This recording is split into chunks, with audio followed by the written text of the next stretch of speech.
Nimureke Imana ibigarurire. Ku izina ry'Imana Data na Mwana na Roho Mutagatifu. Amen.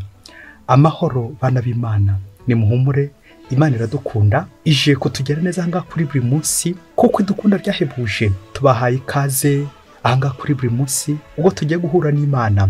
Ndakwifuriza ko iki kiganiro tugiye gukora cyagufasha guhura n'Imana, kandi nuhura n'Imana uyereke n'abandi bose muza guhura. Ikaze rero ahangaha kuri buri munsi ya paruwasi yacu itagira imipaka, ihuza abantu bose, abakure n'aba hafi, kubera Imana. Turi mu rugendo dushakashaka Imana, dushakashaka ijuru. Murakaza neza rero, muze kugubwa neza, maze Nyagasani akomeze gutugira neza twese. Iki kiganiro cyitwa uko wakora umuntu. Uze gukomeza ugenda ubyibazaho, ndabizi ugize amatsiko, rimwe birakubabaje cyangwa urabyishimiye, bitewe nuko wifuza, nuko iki gitekerezo gihise cyicengera mu bwenge bwawe. Uko wakora umuntu.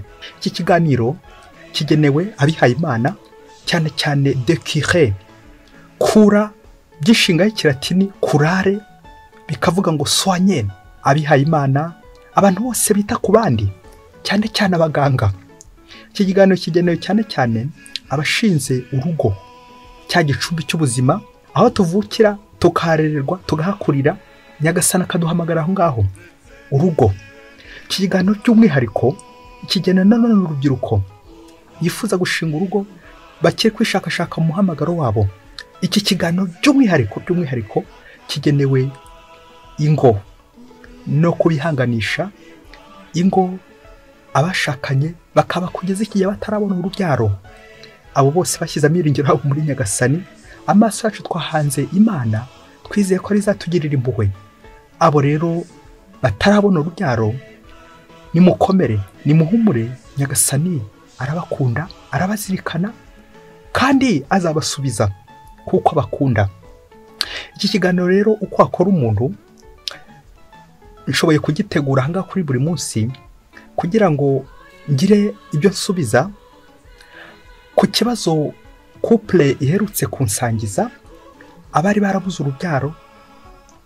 Couple yari imaze igihe mu bwigunge idafite urubyaro, nuko iza kumbaza ikibazo iti, padiri, ko turi abakristo, padiri, ko twahuye n'ibibazo, tukagira ibibazo bikomeye cyane byo kubura urubyaro. Nyuma y'uko tumaze kwivuza ahashoboka hose, inama muganga yatugiriye bwa nyuma iragira iti, nyuma y'uko mumaze kwivuza musigaranye ngo andi mahirwe amwe, gukora umwana, tukazabafasha gukora umwana akorewe mu byuma. Mu Gifaransa babyita fecondation in vitro. Vitro nyine mu byuma, aho bahuza intanga z'umugabo n'umugore, nuko rero bakazihuriza hanze y'imyanya y'imyubarukiro. Bamara kubona igi ryarerewe aho ngaho nyine mu byuma, nyuma iryo gi bakaba bakora ibishoboka byose rikajya ryarerwa n'umugore bitewe n'ubuhanga n'ubushobozi, cyangwa bagakomeza kugenda barirera hanze mu byuma. Ibyo byose byashoboka. Iyo couple rero yaje ingana imbaza iti, ko batubwiye ko iyo operation kugira ngo ikunde bizadusaba akayabo k'amadolari ari hejuru y'ibihumbi 10. Ese tuzabikore cyangwa ntituzabikore? Nuko rero iki gisubizo nahaye iyi couple nicyo nifuza kunyuza ahangaha, nkaba nsaba abaganga aho bari hose kuza kunyunganira, abahanga mu bumenyi bw'umuntu kuza kunyunganira. Nanjye rero ugiye kubaha igisubizo simple masumbuko que je suis, ntacyo ndicyo, ahubwo iki gisubizo ndagishingira ku bumenyi numva butari bwinshi mfite, ariko nkanagishingira none ku kwemera none kutari kwinshi mfite, ngira ngo Nyagasani akomeze kunkomeza, aba ari we unkoresha, maze iki gisubizo ntaba ari ku bwanjye, kirabe ari cya Nyagasani kubera Imana. Iyo couple rero twakomeje kuganira, nabanje kuyisomera ijambo ry'Imana uko turisanga mu ibaruwa ya 2 Pawulo Mutagatifu yandikiye Abanyakorinti, umutwe wa 5 umurongo wa 20, ndetse n'umutwe wa 6 umurongo wa 1. Nawe rero ijambo ry'Imana ngiye kuri gusomera uryakire. Nimureke Imana ibigarurire. ubu rero duhagarariye Kristo nk'aho Imana ubwayo yabashishikarije muri twe. Ngaho rero turabingize mu izina rya Kristo, nimureke Imana ibigarurire. Ubwo turi abafasha b'Imana turabashishikariza kudapfusha ubusa ubuntu bwayo. Iryo ni ijambo ry'Imana. Nimureke Imana ibigarurire. Iyo couple rero twakomeje tugenda tuganira, nuko rero mbaha ingingo 3 nawe ngiye kuguha anaze kudufasha muri kiganiro cyacu uko wakora umuntu. Ukomeze untize ibitekerezo kuri ibisubizo nahaye iyi couple, bityo nyagasana bari umfasha. Ingingo ya mbere twaganiriyeho nabibukije intego z'abashakanye. None ingingo ya kabiri uko wakora umuntu. Ingingo ya gatatu twafashe umwanzuro uhiniye mu ibyo bisubizo byose, umwanzuro bagomba kugenderaho nk'abakristo, abantu b'Imana, kugira ngo Imana ibigarurire. Reka duhere ku ngingo ya mbere yitwa intego z'umubano z'abashakanye. Ubundi abashakanye, umugabo n'umugore, kuki bashakana? Kuki habaho mariage? Hari impamvu 3 zinashingiye no kuri Bibiliya zituma habaho umubano w'umugabo n'umugore bagashakana bakabana, le mariage. Impamvu ya mbere yitwa procreation, gufasha Imana kurema, kuko tubisanga mu gitabo cy'Intangiriro umutwe wa mbere umurongo 27 kugeza ku 28. Uze guhasoma uraza kumva impamvu Imana yaremye umugabo n'umugore bagahura kugira ngo bafashe Imana kurema. Ako kantu mubyeyi, ntabwo ari twe dukora umuntu, ahubwo umugabo n'umugore iyo bahuye bafashe Imana kurema. Impamvu ya kabiri cyangwa intego ya kabiri y'abashakanye ni ubumwe, urukundo rw'indatana kubashakanye, indissolubilité du mariage. Ubwo tubisanga mu Ivanjiri yanditswe na Matayo umutwe 19 umurongo 3 kugeza ku 6. Kirazira ko abashakanye bagira bate batandukana. Guhura bahujwe n'Imana, iki Imana afatanyije nta muntu ugomba kugitandukanya. Kudatandukana kw'abashakanye nuko rero za divorce ubwo nyine ntabwo zemewe, kawe nubwo mwahura n'ibibazo, ibyago, ibitotezo, agahinda, mukazabana kugeza ryari? Kugeza ku rupfu. Urupfu akaba rwo nyine rubatandukanya. Nanone urupfu rwanda ku isi twemera ko nyine iyo umwe apfuye akajya mu ijuru, nundi nawe byumvikane barateguranye nawe abazajya mu ijuru, bakazahurira mu ijuru n'ubundi. Intego ya gatatu y'abashakanye ni ukurana neza Kristo abana Imana ibahaye, kuko tubisanga mu ibaruwa Pawulo mutagatifu yandikiye Abanyefezi umutwe wa 6 umurongo wa 4. Uze gusoma uhere ku murongo wa mbere ugeze ku wa 4. Kurera neza Kristo abana Imana ibahaye. Babyeyi, umwana ni impano y'Imana. Ntabwo simple masumuka jusi, ntabwo nakwikorera umuntu bwanjye. Umwana ni impano y'Imana. Rero icyo nifuza kubabwira, izo ntego zose iyo maze gukorana nibwo nyine umubano bo wemeye koko umugabo n'umugore bagahura kandi bagahuza. Hari rero bidakunda kubera ubuzima turimo, turi ibiremwa, hari igihe bidakunda ko ibyo twakwifuzaga biza kugerwaho. Nifuzaga umwana, ariko hari igihe bidakunda ko mubona muri uwo mubano.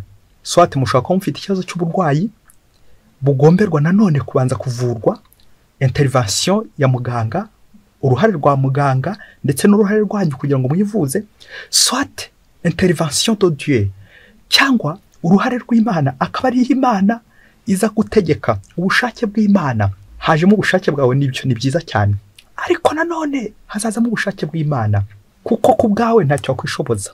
Rero tukabona ikibazo gikomeye cyane mu buzima, cyane cyane iyo wagize ibyago ntuyite ubona urubyaro. Abenshi akunze kuzamo ikibazo kiremereye cyo gushikuza, gushaka gushikuza, kandi ugizirikana ko gushaka gushikuza ari ubusamo nk'ubundi bwose. Kandi kado burya ntabwo umuntu yibashya ashikuza, urareka bakaguhereza. Rero iki kibazo cyo gushaka gushikuza, igihe bitagenze neza uko tuhashakaga, gushaka kunyura izindi nzira, inkereramo cyamo, inzira za bugufi, tukaza kwimura gushaka kw'Imana, yakada Imana igomba kuduhereza ku giti cyayo, cyane cyane cyagihe twanyuze inzira zose zishoboka zemewe n'Imana, bikaza kurangira twebwe twihebye, twivumbuye. Akabya bindi ngo Dieu n'est jamais en retard, Dieu n'est jamais absent, c'est l'homme qui est impatient. Ngo Imana nta na rimwe itinda, nta na rimwe ikerererwa, nta na rimwe isiba. Ahubwo umuntu ni urambirwa agataha, akivumbura, akagenda, akabura kwihangana. Wasanga se nawe warakoze ibyo ushobora gukora byose, ariko hari akantu kibura kwihangana, kwihanganira Imana, kuko wasanga ari wowe Imana itegereje kugira ngo ikugirire neza. Erega Imana ntabwo ariyo kibazo, ahubwo wasanga ari wowe ikibazo. Imana igira ngo ubanze utazanura amayira kugira ngo ikugire neza. Car il faut se dégager pour mieux s'engager. Kwitazanura, kwitaza kugira ngo Imana ibone ahantu inyura iwawe. Rero iwawe niba hatangiye kuzamo ikibazo cyo gushikuza, ikibazo cyo gushaka gushikuza kugira ngo wikorere ibyawe, reka tujya ku ngingo ya kabiri iza kugufasha kumva neza uburyo ugomba gutegereza. Uko wakora umuntu. Mbere na mbere kamanze nkwibutse aho izi santima ziva, aho ibitekerezo biva. Akenshi twabivuze, iyo wagize ikibazo, manque, désir, ibibazo bikaza bigakwisukaho. Iyi ndwara yaburiwe umuti, ibibazo byaburiwe ibisubizo, kubura urubyaro. Kandi mu gihe ubona abandi barahetse, abandi mwashyingiriwe rimwe bahetse abana, abandi mwabyirukanye bose bafite abana, nuko ukajya wumva uri ikibazo, ukajya wumva isoni n'ikimwaro, ukajya wumva utari mu mwanya wawe, ntiwiyakira. Ako kantu umubyeyi kabuze gutiyakira, kumva wamera nk'undi. Aha, aho ngaho rero utangira gushakashaka hose, ngo wahiriye mu nzu nyine upfunda imitwe hose. Rero ushobora kuzashakira n'adashakirwa, akaba umwana wishe inyoni itaribwa, ukaba wajya kwa bamagendu, ukaba wajya kwa bamupfumu. Ngaho nawe kurira ifoto y'umwana uvuye kwa mupfumu, buriya se bwazaba ameze gute? Wose ntazaba ari umupfumu we. Ngo umunsi umwe hirya kure cyane muri Afurika, umukobwa yiyemeraga cyane ko we atazatwara inda na rimwe, nuko agaseka bagenzi be igihe yabonye batwaye inda, akabwira ati ariko sha abantu bize koko, ntuzi n'uburyo bugezweho bwa kijyambere bwo kudatwara inda koko abantu bize. Nuko agataranga bagenzi be akabaseka cyane, akabya bindi ngo ntugasekere ukoba uhetse rukobora.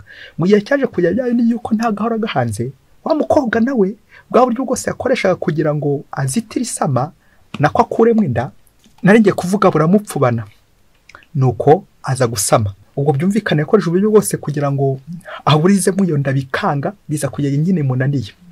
Uzi ko igihe cyaje kugera wa mukobwa akabyara, noneho ntabwo yabyaye umwana umwe gusa, ahubwo ahise abyara impanga. Ngo nuko amaze kubyara impanga, birumvikana yagombaga kujya nko kwa muganga agiye gukingiza. Umunsi umwe rero abwira mugenzi we bagendanaga ati mbabarira untwaze umwana umwe nanjye ntwara undi tujye kumukingiza kwa muganga. Nuko ngo bari mu nzira, wa mwana mugenzi we ngo yaratwaye ngo aza kurira, ararira cyane. Wa mugenzi we nyiri umwana arebye uburyo umwana we ari kurira, abwira mugenzi we wari umutwaje ati umva rero reka nkubwire wa mukobwa we, mpereza umwana wanjye maze nawe uzajye gushaka ugutera inda, wikorere nawe wawe. Mpereza umwana wanjye uzajye kwikorera uwawe. Bayoboke b'Imana, Yezu Kristo akuzwe. Nkuko hari igihe unabona ufite umwana, unabona warabyaye, ukajya wumva abandi bo ari ikibazo, ukajya ureba batarabona umwana, ukajya ngo niwe wabishatse, nuko ukicinga icyaro ukishima, ugatangira ukabyina ukidunda ngo nawe wamwikorera, ngo nawe ushobora kwikorera umwana. Ayinya, nta muntu n'umwe ushobora kwikorera umwana. Umwana ni impano y'Imana. Nuko rero bishoboke ko wa mukobwa nyine yatanze umwana w'abandi, ese nawe azajya gushaka aho akorera umwana we. Babyeyi, iyi si yuzuye ibintu by'ibikorano byinshi cyane. Uza kureba, urebe ibimera, wongere urebe ibintu byitwa bya colonage, wongere urebe nanone uburyo abantu benshi batunzwe n'ibikorano. Imbuto z'inkorano, ibishyimbo by'ibikorano, ibirayi by'ibikorano, ibintu byose byagiye biba ibintu by'ibikorano. Inkoko z'inkorano, ihene z'inkorano n'ibindi byinshi cyane. Aho rero niho bizarangira haje n'umuntu w'umukorano, kubera ko hari ibintu by'ibikorano, hari amatungo y'amakorano, n'umuntu kera kabaye hashobora kuzaboneka umuntu w'umukorano. Kandi byaba uzacunga ibiribwa tujya turya by'ibikorano.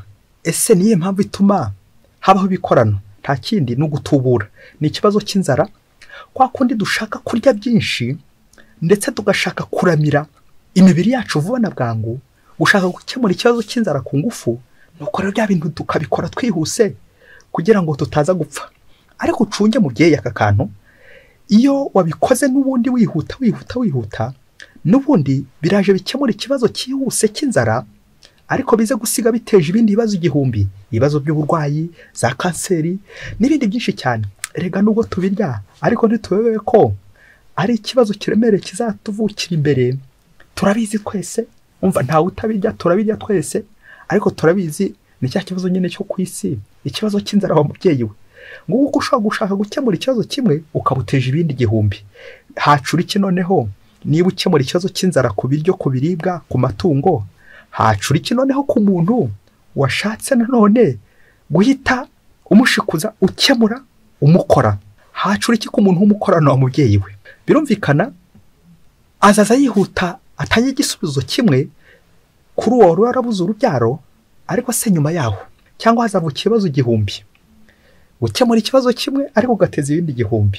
Ngaho rero hazavuka bya bitekerezo bya fecondation in vitro, kurera umwana mu byuma, kubyara hakoreshejwe ibyuma, ikoranabuhanga. Tekereza nawe kuri iyi foto y'umwana w'umukorano wakozwe n'ikoranabuhanga, ubumenyi bw'abantu buryo yaba ameze. Iyo foto urayikura mubyeyi urabasha kuyishyikira. Umwana wakozwe, umwana w'umukorano wakorewe mu byuma. Ngiye kuguha urugero rworoshye. Uzajye ku mazi urebe nk'ifi igihe isohotse mu mazi ukuntu bigenda. Urabona ifi yasohotse mu mazi, uzarebe uyitegereze, umwanya wose yamara hanze y'amazi nibwo busembwa izakomeza kugira. Ibi rero twabigereranya nanone n'umwana wakorewe mu byuma. Uko biri kose hari des particules, des molécules, utwo tuntu duto duto tuzagenda dusigara hehe mu byuma. Utwo se wageze ngo si ingaruka nyinshi mbi kuri uwo mwana ku buzima bwe buzaza?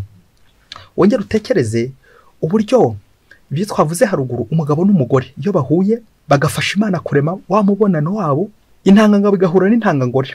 Uko bigenda, mubyeyi wari uzi ko intanga spermatozoide utashobora kuyibonesha ano maso microscopique? Uko kaba gato rero niko iyo kageze mu byuma n'ubundi gakomeza kuba gato, bya byuma n'ubundi bikomeza kugenda bikikozaho bikaza kurangira n'ubundi kari kugenda karangira. Kubera iki? Ni gato n'ubundi karinjira muri cya cyuma, ntihaza kubura uduce tugenda dusigara muri cya cyuma.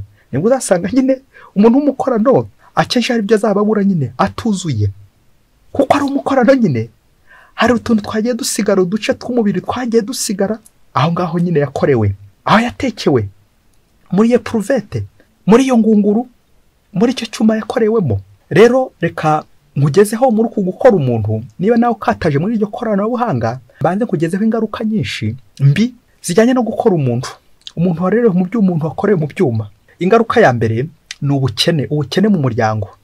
Namwe murabyumva ko bizatwara amafaranga menshi, kandi amafaranga menshi. Muzagurisha imirima yanyu, mugurisha amatungo yanyu, amakorano yewe n'atari amakorano, mugurisha byose. Amakonti yanyu mugire mute, muyavide, muyasakume yose, ubundi mwikorera uwo muba amafaranga ngo mugiye gutanga ngo namwe bakorera umwana. Icyo ni cyambere kizateza ubukene, ndetse nta nubwo ari ubukene gusa materiel, ahubwo n'ubukene bwo mu mutwe.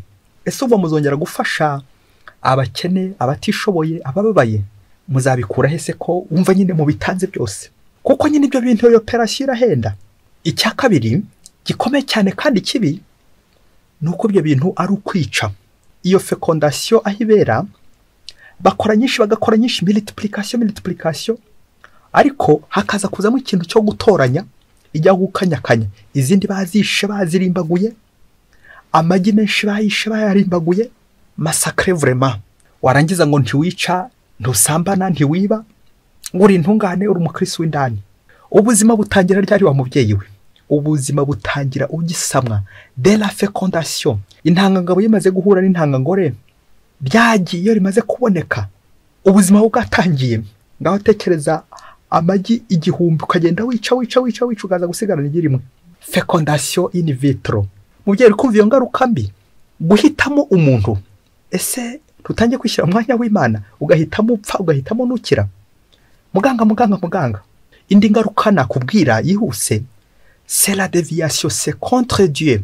No guhushanya n'Imana, no kujya kure y'Imana, no kwigumura ku Mana, no kwivumbura ku Mana.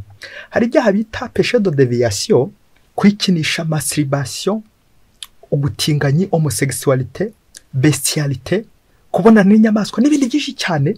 Ariko n'iki nacyo fécondation in vitro, c'est la déviation. Ini déviation ikomeye cyane. Iki ni cyaha gikomeye cyane buriya, kwigumura ku Mana, kwivumbura ku Mana, gucukubira n'Imana. None se mubyeyi, ntidusanzwe tuzi ko umugabo ahura n'umugore mu mubano wabo w'abashakanye nyine kugira ngo bafashe Imana kurema? Andehor nyuma y'imyanya y'imyibarukiro buri ibindi byose no kubyitondera, no kubyitondera mubyeyi we. Izo relation zose, imibonano yose izabera nyuma y'imyanya y'imyibarukiro, hors de voie génitale, ibi ngibi nyine ni contre, ntabwo ari ko Imana yabigennye. Mubyeyi uzatinya ikintu gitandukanye n'uko Imana yakigennye, uzagitinye. Icyo ni icyaha kiremereye gikomeye.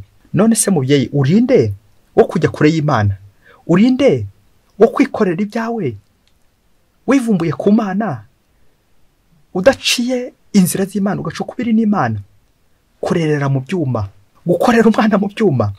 Nuko umwana mukagenda mumutembereza muri urwo rushinge, muri ibyo byuma, mugenda mumubyiniraho, warangiza ngo namwe mubonye umwana w'umukorano. Uzi ko no muri ibyo byose hashobora no kuzamo ko uwo mwana atari uwawe, akaba hazamo ko atari n'uwawe. Erega abantu ni abantu, ni abakorano nyine. Indi ngaruka mbi ikomeye cyane, tuvuge ko n'umwana abayeho, uzi ko azagira des malformations. Ashobora kuvuka ariko akavukana ibibazo birenze, ibibazo byuzuye igitebo.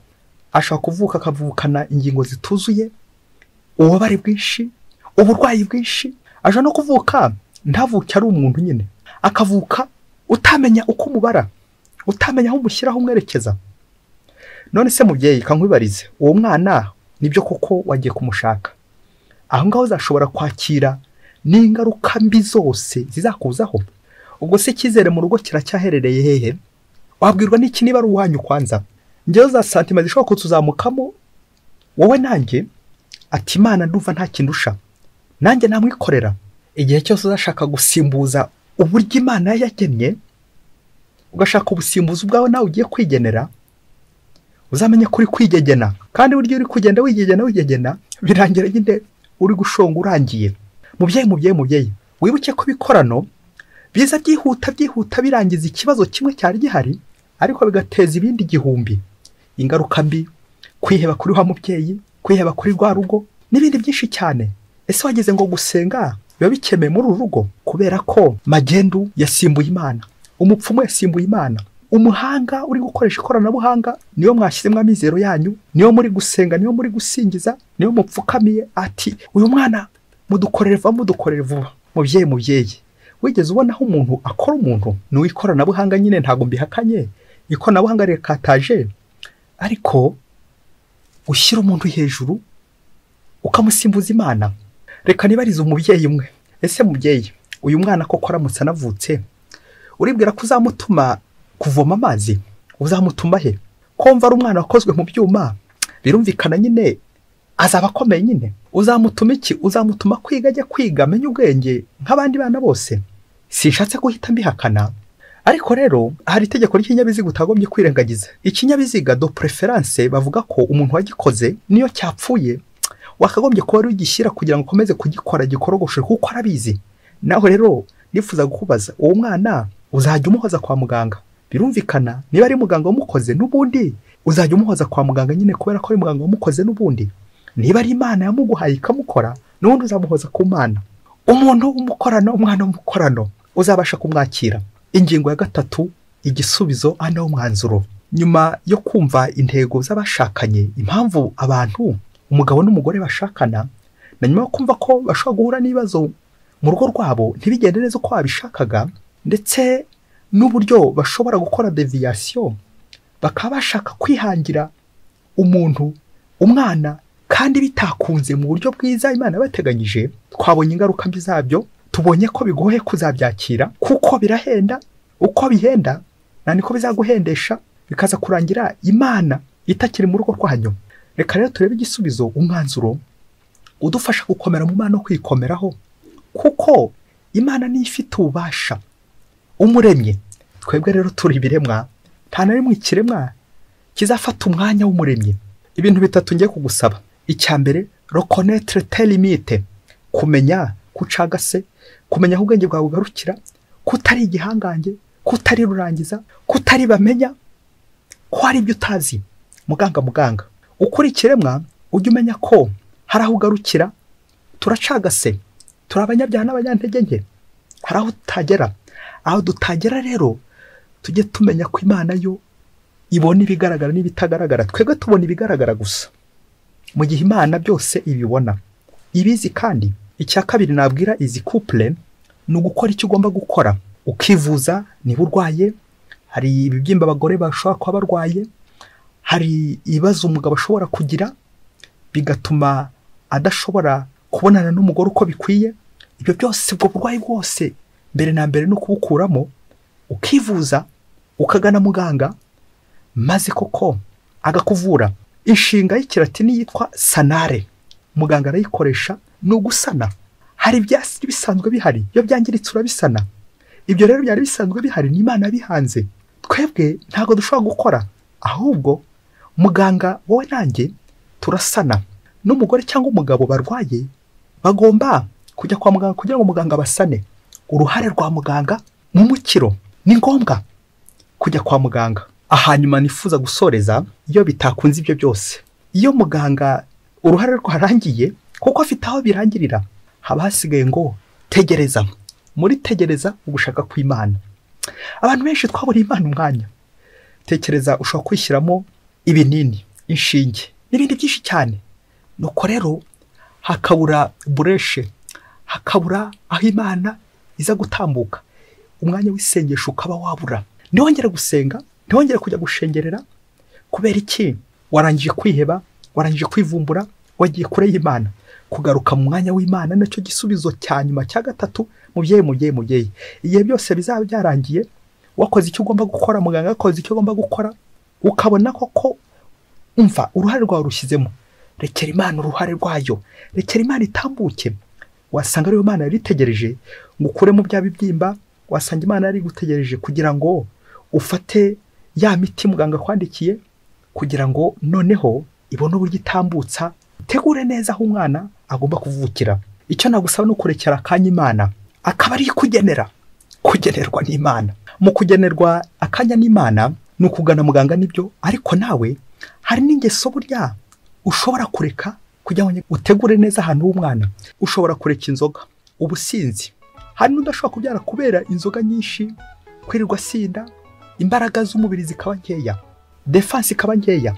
Kwirinda ingeso mbi zibabaza Imana, ingeso mbi z'urukozasoni, ubusambanyi ukabwirinda, ukirinda inzoga, ukirinda ubusinzi, ukirinda ubusambo, ukirinda gusesagura, ubundi ukitunganya neza, ariko umubiri no kuri roho. Ahasigaye wategeza gushaka kw'Imana. Reka soreze ku buhamya bwiza n'aha couple iyo ari yo yose yarangije gushyira ugushaka kwayo mu Mana, yarangije kwirunda umuriro mu Mana. Umunsi umwe nagiye gusura urugo rwahuye n'ikibazo cyo kubura urubyaro. Nuko uko twagendaga dusenga tuganira, baza kunkomeza nta kwisomo rikomeye cyane. Nyuma ngiye gutaha, umugore wo mu rugo arambwira ati, padiri rero nizera Imana, Imana izamura urubyaro, Imana ifite icyumba cyuzuye abana, ubu sizamburiramo umwana n'umwe koko? Ubwo buhamya bw'umubyeyi bwarankomeje, ariko nagiye nshidikanya. Nuko nyuma y'umwaka tugiye kubona, tubona umubyeyi arahetse afite urubyaro. Kubera iki? Kwizera Imana. Nyuma y'uko muganga akoze ibyo agomba gukora, nawe ugakora ibyo ugomba gukora, haba hasigaye ugushaka kw'Imana. Erega n'ubundi Imana inyura no muri muganga, Imana inyura no ku bantu kugira ngo ikugirire neza. Ariko uzirinde gutambamira Imana, uzirinde nawe kugira ubwo washaka kwikorera umuntu, kuko n'urwagira gute ntabwo uzigera wikorera umuntu ngo bitungane. Ntibizakunda mubyeyi. Ahasigaye rekera Imana umwanya wayo, maze abari kwigarurira. Nimureke Imana ibigarurire. Babyeyi, ibibazo bizaza mu ngo zacu, yewe bimwe bibura ibisubizo, uburwayi buzaza bumwe bubure umuti, n'ibindi byinshi cyane bishobora gutwizingiraho, kuko turi abanyabyaha n'abanyantege nke. Reka rero twishyire mu biganza by'Imana, maze Nyagasani aba ari utugenera igihe cyose twakoze icyo twagombaga gukora, igihe cyose twarangije icyo twagombaga gukora nk'abagaragu b'imbunamumaro, nuko rero tureke Imana itwigarurire maze tubeho ko Imana ishaka aho kubaho uko twebwe dushaka. Mwese Imana ibahe umugisha. Imana Data na Mwana na Roho Mutagatifu, amen. Padiri Musumbuko Ladislas wa Diyosezi ya Cyangugu.